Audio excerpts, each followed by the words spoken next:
ഈ വീട് സിറാജിന്റെ വീടാണ്. സിറാജിന്റെ വീട് മൊത്തം നില സമായിട്ടുള്ള വീടാണ്.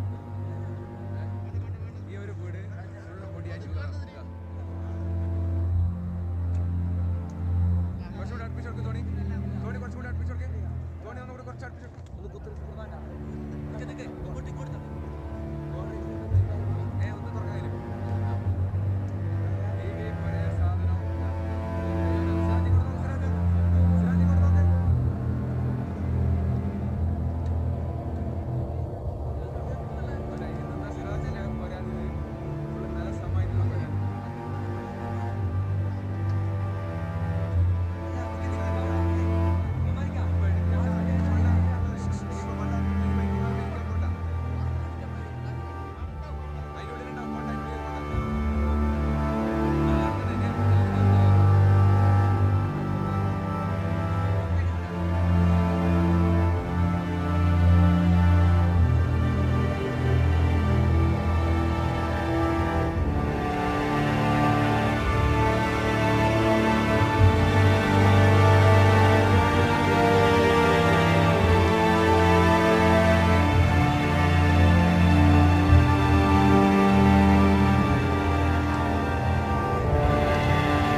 ഒരു സാധനവും ഇല്ല.